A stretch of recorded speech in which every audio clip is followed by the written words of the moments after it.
Hiniling ng asawa ko na gumawa pa ako ng isa pang mataas at mainit na taniman. Sa mga nakaraang video tungkol sa aming mga makabagong taniman, may mga kritikal na puna na ang mga taniman na gawa sa pinalakas na EPPS ay nagiging mahal at mahirap gawin.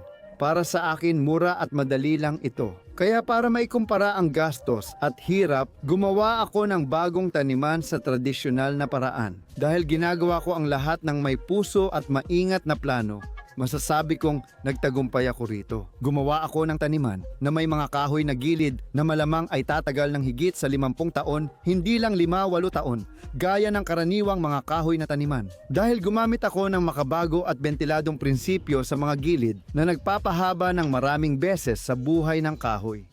Paalala, ang mga taniman mula sa pinalakas na EPPS ay tumatagal ng mahigit 50 taon. Sa una, simple lang ang itsura ng mataas na taniman na may kahoy na gilid, pero may mga detalye akong napansin habang ginagawa ito. Ibinabahagi ko ito para mapabilis at mapaganda ang gawa ninyo kaysa sa akin, at ituturo ko rin ang mga pagkakamaling dapat iwasan. Pagkatapos panoorin, makakapili na kayo kung mas gusto ninyo ang kahoy o EPPS. Salamat sa panonood. Kasama kayo!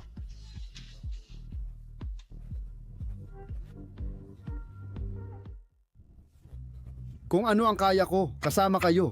Hindi ko magawa. Kung ano ang kaya ko, kasama kayo, kaya ko. Hindi ko mapigilan ang sarili ko. Mas kaya ko kapag kasama kayo. Hindi ko mapigilan ang sarili ko. Mas kaya ko kapag kasama kayo. Kung ano ang kaya kong gawin kasama kayo. Hindi ko kayang gawin sa sarili ko ang higit pa kaysa sa kaya kong gawin kapag kasama kayo. Mas marami akong kayang gawin kaysa sa dapat kong gawin. Umatras ako ng kaunting distansya para magkaroon ng daanan sa pagitan ng luma at bagong taniman at itinatayo ko ang una. Sinusubukan kong itayo ito ng tuwid na tuwid. At sa totoo lang, nagagawa ko naman ito. Inilalagay ko ang tabla sa tabi ng unang poste na may kaunting labis na hindi mas manipis kaysa ginagamit na tabla. Ginagabayan ako ng PC at haba ng tabla bago ipukpok ang pangalawang tulos. Sa tulos na ito, magtatagpo ang mga tabla, kaya sinisikap kong ipukpok ito ng eksakto. 1 sentimetro sa kanan, 1 sentimetro sa kaliwa. Malaking pagkakamali na agad iyon. Malaking tulong ang simpleng panukat para makontrol ang eksaktong patayo.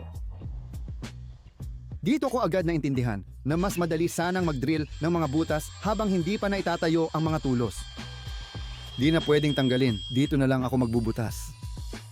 Nagsimula na, at ang unang tabla ay kinabit gamit ang 2 tornilyo. Itutuloy pa ito. Natapos ko ang pagbubutas para pagdugtungin ang mga tabla. Gumagamit ako ng 4 na metrong tabla, pero gusto ng asawa ko na ang bagong taniman ay hindi bababa sa 5 metro ang haba. Mula sa 4 na metrong tabla, pinuputol ko ang 2 piraso na kapareho ng lapad ng taniman na halos 1 metro. Hinahati ko ang natira at nagkakaroon ng 2 piraso na mahigit 1 metro ang haba. Sa mga sumunod na tulos, nagpasya akong huwag magmadali at gumawa muna ng marka at butas at magplano ng konting pagitan ng mga tabla.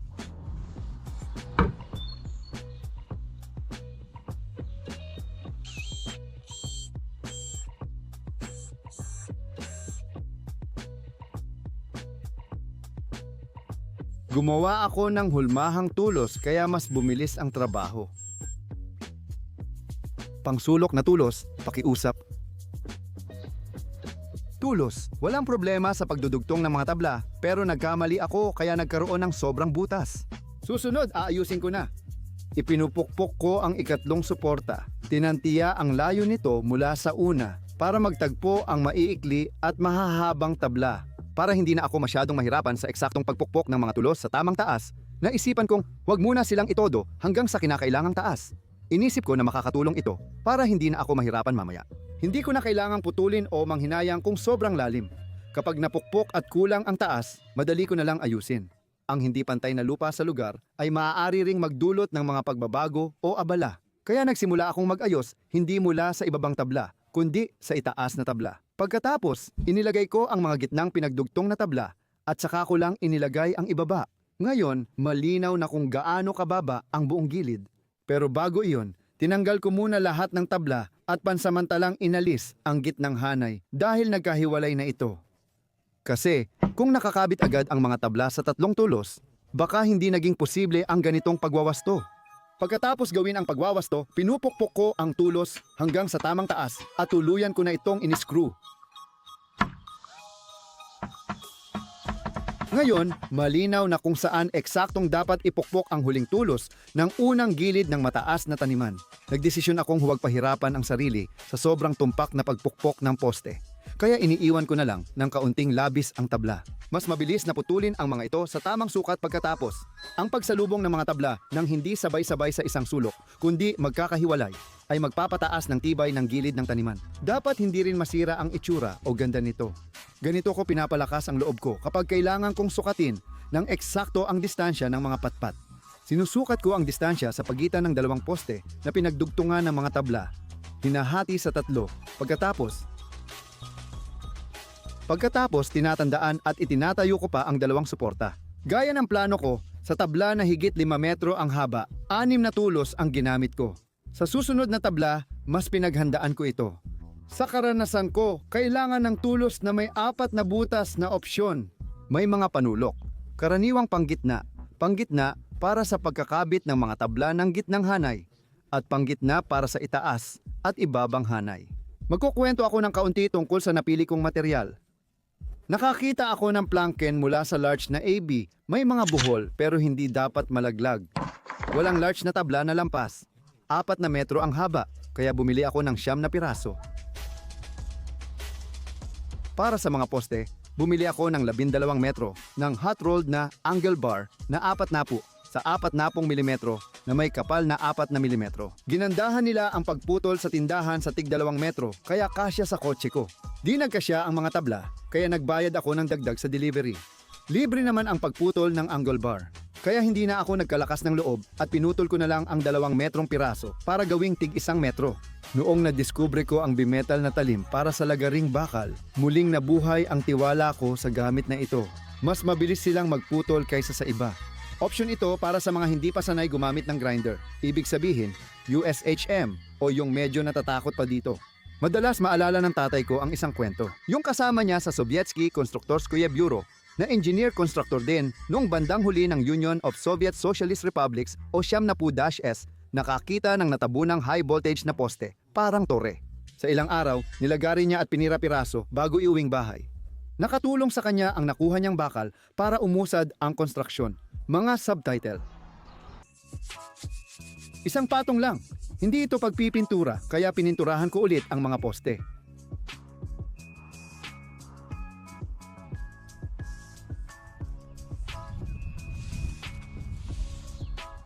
Mas gusto ng asawa ko ang mas olive na kulay, kaya pinipinturahan niya ulit ang mga tabla kung kailangan.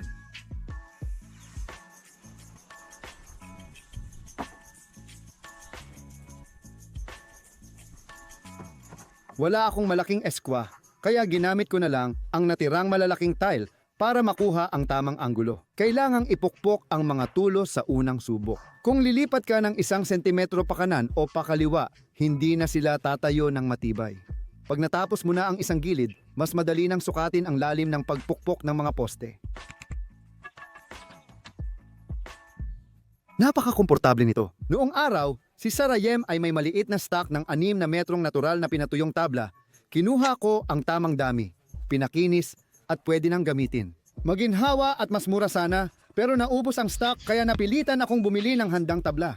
Marami sa atin napipilitang bumili ng handang materyales. Hindi rin palaging posible na magkaroon ng palaging stock at hindi rin lahat ay may kagamitan para iproseso ito. Ang planken ay iba sa karaniwang pinakinis na tabla dahil wala itong matutulis na kanto, uka o dila. May tuwid at pahilis. Sa akin napunta ang pahilis. Siguro kasi sablay kami ni Yasha. Hindi ko na tinalian ng PC ang pangalawang gilid dahil may basehan na ako kung saan magsisimula. Maayos ang lahat ngayon at kontento ako sa sarili ko.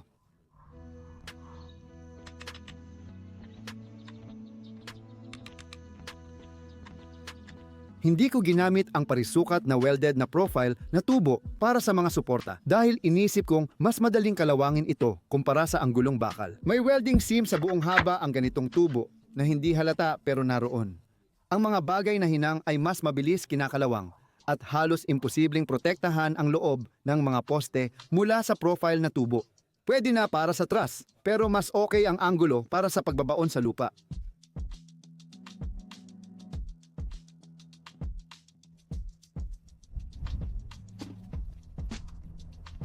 Noong una, gusto ko sanang gumamit ng 27mm na deckboard, pero mas mura ang 20mm na planken na may lapad na 12 cm. Ang planken na gawa sa larch ay mas matibay kaysa sa planken na gawa sa pine. Karaniwan itong ginagamit para sa pagtakip ng mga harapan ng gusali. Isang klase ng seeding na mas mahal. Ang pinakamagandang resulta ay nakukuha kapag ang pag-install ay ginagawa sa tagong paraan. Ibig sabihin, hindi kita ang mga tornilyo o pako. Ang gusali ay nagmumukhang parang gawa sa isang buo. Para sa tagong pag-install, gumagamit ng mga espesyal na metal na piraso.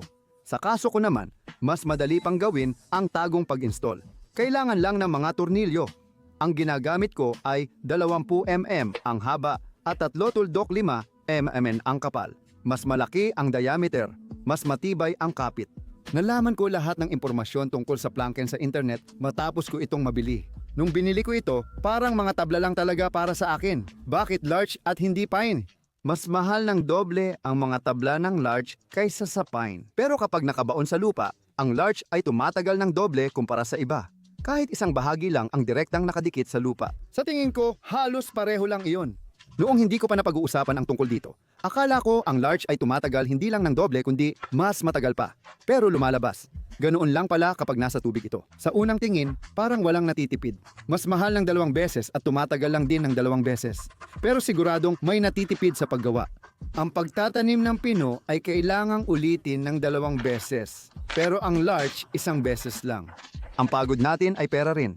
Kaya pinapalubag ko ang loob ko sa pag-alala kung magkano nagastos ko sa siyam na plancheng tabla.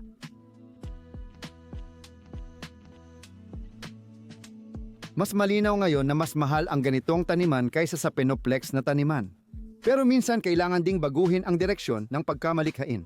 Iniisip ko ngayon kung paano mapapantayan ng ganitong taniman ang tibay ng mga gawa sa APS. Hanggang 50 taon, umaasa pa rin ako sa antiseptiko. Pero ang palagiang kontak sa lupa ay matinding pagsubok din para dito.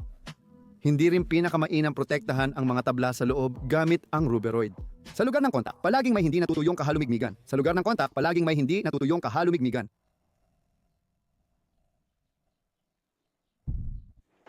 Maulan ang simula ng tag-init dito sa amin at malakas ang hangin tuwing may bagyo. Hindi na sayang ang bagyo. May naisip akong bago. Gagamitin ko ang lumang yero mula sa dating gate na pinalitan ng EPPS. At simpleng pangkabit, pinuputol ko ang yero sa pirasong mas mababa sa taas ng gilid.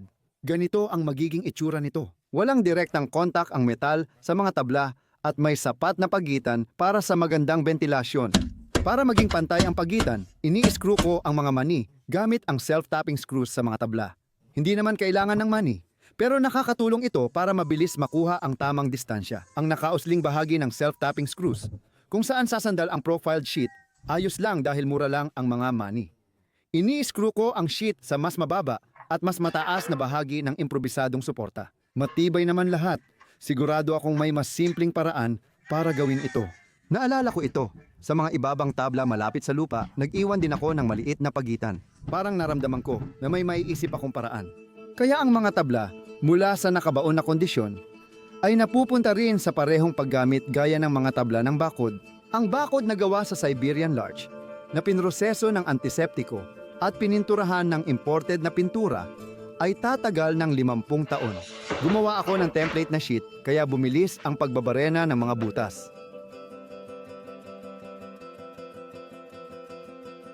Pagkatapos mag-practice, ipinapakita ko ang tamang pag-mount. Nilalagay ko ang tinabas na sheet sa pagitan ng mga poste at gumuguhit ng marka sa butas.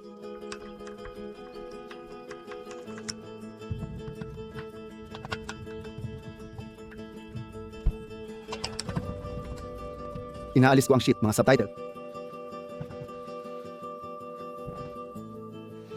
Sa itaas, ikinakabit ko ang suporta bahagya sa taas ng marka. Sa ibaba naman, bahagya sa ibaba ng marka. Habang ine-edit ko ang video, naisip ko na dapat ginawa ko rin iyon. Pati sa gitnang hanay ng mga tabla. Sa ganitong paraan, hindi mapupunta sa kanila ang bigat. Kung gagayahin ninyo ito, mas mainam ikabit sila sa gitna. Sa unang mga abordyurin na taniman na tinanggal ko, ginamit kong pangkabit sa poste ang baluktot na piraso ng pinagputulan ng profiled sheet. Napatunayan kong dahil galvanized ang profiled sheet, maganda ang performance nito kapag dikit sa lupa.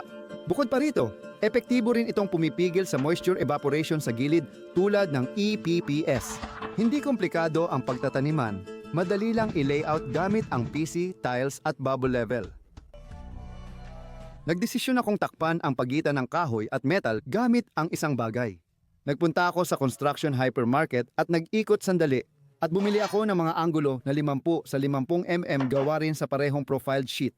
1.25 metro ang haba ng bawat anggulo at kailangan ko ng 10 piraso. Gaya ng dati, ginamit ko ang unang anggulo bilang hulmahan at binutasan ko ito ng tamang dami ng butas. Mas maganda tingnan ang mga ulo ng tornilyo na magkakapantay ang agwat kaysa sa basta na lang inilagay ng tantya. Naunawaan ko ring wala akong layunin patunayan sa lahat ang kalamangan ng taniman mula sa pinalakas na EPPS kumpara sa iba. Gumaan ang loob ko na hindi na sayang ang nagastos kong pera. Ginagamit ko ang EPPS hindi para sa marangyang pamumuhay, kundi para makatipid. Kung pantay ang tagal ng serbisyo, wala pa ring sariling halaga. Siguradong may mga tao na hindi gaanong nabibigatan sa paggamit ng tunay na kahoy, yung mga hindi ganoon katipid sa lahat ng bagay, hindi katulad ng sinusubukan kong gawin. Ito ay isang mahusay na opsyon ng taniman para sa mga taong hindi ganoon kakuripot. Marami sigurong ganyang tao sa mga taga-subaybay ng channel na awitin ni Yasha Kosyaka. Dati, nanonood lang sila at natatawa, sinasabing madiskarte ang kapos. Pero ngayon, pwede na rin silang matuto para sa sarili nila. Napansin ko na nagpapaganda ng taniman ang mga sulok. Ngayon, natatakpan na ang mga siwang sa pagitan ng metal at kahoy. Dahil mas mababa ng kaunti ang gilid ng profiled sheet kaysa sa kahoy, hindi nababara ng mga sulok ang ventilasyon. Handa na ang matibay at matagalang mga gilid ng mataas na taniman. Para maging mataas at mainit-init ang taniman, kailangan pang gawin ang ilang sunod-sunod na hakbang. Malapit sa bahay, may bagay na nagkakahalaga ng $1,000 na tunay na kayamanan, naghihintay ng tamang oras. Mga hardinero na hindi napigilan ang tawag ng kanilang mga ninunong pagano. Ang mga sanga, pati na rin ang kapaki-pakinabang na dahon at damo mula sa pagputol ng mga puno at palumpong ay sinusunog. Noong nakaraang taglagas, hindi namin sinira ang kalikasan sa baryo sa pamamagitan ng masangsang na usok ng siga. Mahirap talagang alisin sa isip ang kagustuhang magsunog. Marami ring residente sa aming baryo ang nagsusunog. Matagal na kaming nagsisikap magbago ng asawa ko, kaya ginagamitan namin ng garden shredder ang mga sanga. Naniniwala ako na kaya at dapat nating labanan ang mga natirang kaugalian mula sa paganong nakaraan. Maganda ang kulto ng apoy at usok, pero kailangan lahat ay nasa tamang sukat. Pero ngayon, may magandang kalamangan tayo sa anyo ng napakakapaki-pakinabang na magaspang na organikong material. Ang magaspang na organikong material ay inilalagay ko sa pinakailalim ng taniman. Dahil medyo mataas ang mga gilid, nagpasya akong huwag na lang tanggalin. Matagal nang nakatambak ang damo at lupa mula taglagas at nagsimula na itong mabulok. Kung wala pa kayong libreng napakakapal na sangkap mula sa dinurog na mga sanga, maaari ninyo itong palitan ng mga tira-tirang kahoy tulad ng mga lumang tabla. Tinatabunan ko ang magaspang na organiko ng malinis na humus mula sa ilalim ng composter. Ang mga anaerobic na bakterya sa humus ay papasok sa kahoy, dadami, at magpapainit sa taniman dahil sa kanilang aktibidad. Lahat ay maingat kong dinidiligan.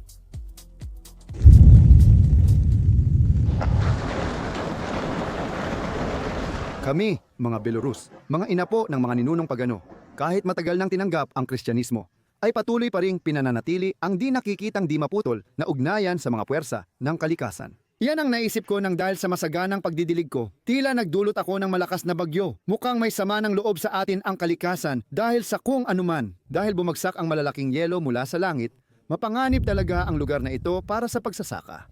Wala kang magagawa laban dito. Pangarap lang natin ang biyaya. Ang mataas at mainit-init na mga taniman ay tiyak na nagpapataas ng tsansa na makakuha ng magandang ani. Kasama na rito sa ating klima sa Belarus. Ang klima ng Belarus ay mukhang angkop para sa agrikultura, ngunit sa katotohanan, ito ay lugar ng mapanganib na pagsasaka. Ngayong taon, dahil sa huling mga yelo, hindi kami makakakain ng sapat na sariling seresa. Hindi ito Kherson at hindi rin ito Krasnodar. Gayunpaman, mga subtitle.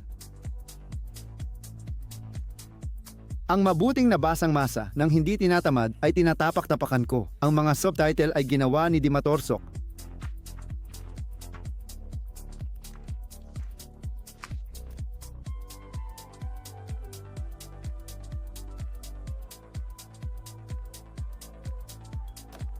Pagkatapos, ginagamit namin ang laman ng composter kung saan kinokompost ang ginapas na damo, nalaglag na dahon at maliliit na sanga.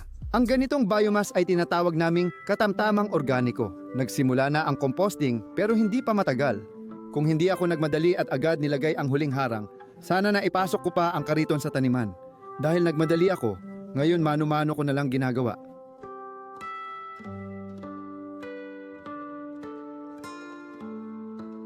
Malaking tulong ang mataas na taniman tuwing maulan ang tag-init dahil hindi gaanong nababasa ang ani. Nilalagyan din namin ng mulch na pinutol na damo ang mga taniman. Kaya tuwing tagtuyot, bihira na lang diligan ang mga ito. Muli kong dinidiligan ng maigi ang lahat at muli kong tinatabunan ng patong ng malinis na humus na nakuha ko dati.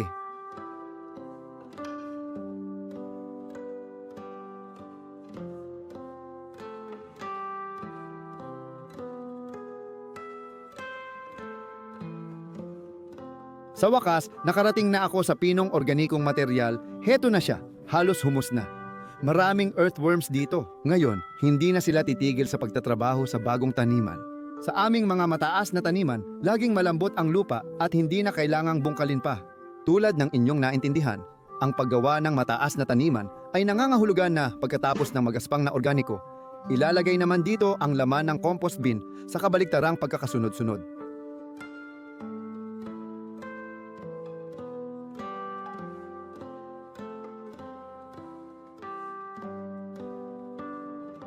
Ang makabagong compost box na gawa sa pinalakas na EPPS ay 2 taon na ngayon. Narito kung sino ang aking nakita sa loob nito, si Tovarish. Hindi nagawang butasin ito ng daga dahil hindi niya kayang nguyain ang material. Pumapasok siya mula sa itaas.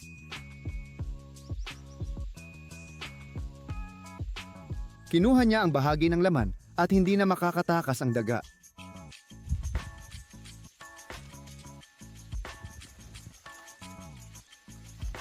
Kami mga Belaruso ay mababait at mapayapa. Tumakbo ka, kapatid naming maliit na mamal. Sa eksperimento, hindi ako nagbutas ng bentilasyon sa kahon. Ang Penoplex ay hindi talaga nagpapalampas ng kahalumigmigan at hindi matutuyo ang laman nito. Hindi tulad ng nangyayari sa kahon ng compost na gawa sa kahoy dahil sa mga siwang. Natutuyo at humihinto ang composting pero hindi ito nangyayari rito. Nakakita ako ng maraming earthworm. At nakatagpo rin ako ng malalaking uod ng salagubang na rhinoceros. Huwag itong ipagkamali sa mga uod ng salagubang ng Mayo dahil mas malaki ang mga ito. Sila ay kapaki-pakinabang dahil hindi sila kumakain ng buhay na mga halaman. Napatunayan ang halaga ng compost box. Tatagal ng mahigit 50 taon at magandang palamuti sa bakuran.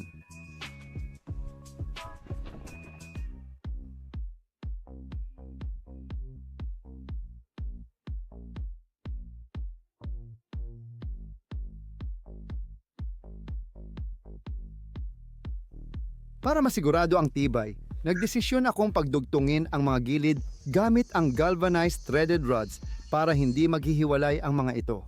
Gumagawa ako ng butas sa mga kanto para sa mga poste. Dahil 78 cm ang lapad ng taniman, di na kailangang putulin ang 1 metrong 10 mm threaded rod.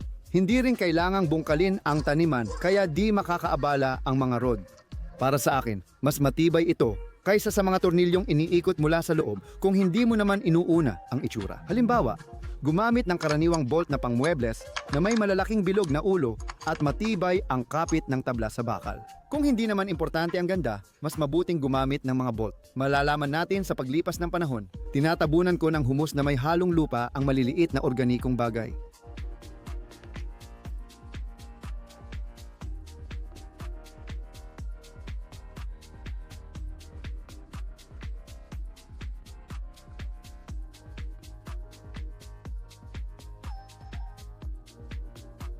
Tinatabunan ko ng purong lupa ang huling layer, tapos pinapagtanim ko si Mrs. ng punla. May mataas na taniman kami para sa garden strawberry, isa sa mga pangunahing pananim. Tungkol naman sa gastos, ang bakal na sulok para sa matibay na suporta ay nagkakahalaga ng $76 Belarusian rubles. Iyan ay $32 o 2,500 at 60 Russian rubles. Sa oras ng paglabas ng video na ito, ang plank yen ay nagkakahalaga ng 203 rubles namin, $68 o 5,000 at 400 Russian rubles. Ang mga pandekораsyong sulok para sa gilid ay nagkakahalaga ng 60 Belarusian, 20 Amerikano, 1,600 Russian. Antiseptiko plus pintura ay $10 o 800 rubles, pinakamura ito. Lahat ng metal fittings ay $15 o 1,200 rubles. Nagamit ko ang 2x5 na 2 metrong profiled sheet, may luma na ako kaya hindi ko na kinailangang bumili. Para sa wala, dagdag $40 o 3,200 rubles. Kung bagong materyales lahat, aabot sa $185 o 15,000 rubles ang gastos sa taniman. Para mapatunayan ang bentahe ng mga taniman mula sa EPPS, kinailangan kong gumastos ng ganito kalaki. Ganito karami dapat palakihin ng asawa kong strawberry para makabawi sa gastos. Lahat ng video tungkol sa aming mga taniman mula sa EPPS ay ilalagay ko sa ilalim ng video na ito. Pumunta kayo at tingnan ninyo kung gaano karaming beses na mas mura ang lahat kapag gumamit ng pinalakas na Penoplex. Kung seryoso, may karapatan ding umiral ang ganitong taniman. Kailangan mo lang mas mayaman ka kaysa sa amin para dito. Kung hahatiin ang $185 sa 50 taon, lalabas na $317 o 300 rubles lang ang halaga kada taon. Mag-like kayo ng malaki. Mag-subscribe sa channel ng mga awit ni Yasha Kosyaka, pati sa VK Group at Jen. Lahat ng link nasa ilalim ng video. Pindutin din ang kampanilya para updated kayo. Naway maghari ang kapayapaan sa mundo. Salamat.